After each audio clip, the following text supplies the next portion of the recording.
నరేంద్ర మోడీ ఈ దేశానికి భగవంతుడిచ్చిన ఒక గొప్ప వరప్రసాదం.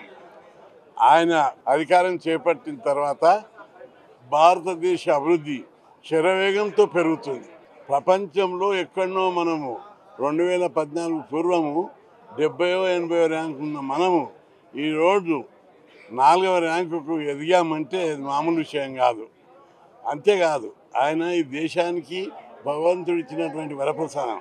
రాజకీయాలు భ్రష్టపట్టాయి, అవినీతి రాజ్యం వెళ్తుంది, క్రూరత్వం పెరిగిపోయింది. ఇలాంటి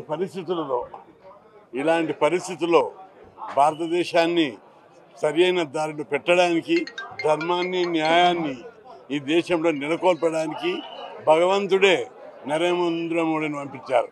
దురదృష్టవశాత్తు ఈ దేశంలోని రాజకీయ పార్టీలు ఆయనను సరైన రీతిలో గ్లోరిఫై చేయలేకపోయాయి. ప్రపంచ దేశాల అధ్యక్షులే ఆ దేశాలలోకి వెళ్ళినప్పుడు ఎయిర్పోర్ట్లో నరేంద్ర మోడీకి దేశాధ్యక్షులు, ప్రధానమంత్రులు పాదాభివందనం చేస్తున్నారు. అంటే ప్రపంచ దేశాలు గుర్తిస్తున్నాయి. కానీ ఈ దేశంలోని స్వార్థ రాజకీయ నాయకులు నరేంద్ర మోడీ యొక్క త్యాగాన్ని, గొప్పతనాన్ని, నిబద్ధతను, నిజాయితీని, దేశభక్తిని గుర్తించకపోవడం సరిగా. అయితే ప్రజలు గుర్తించబట్టినే ప్రతి ఒక్కసారి మోడీ బొమ్మతో ఓట్లేస్తున్నారు.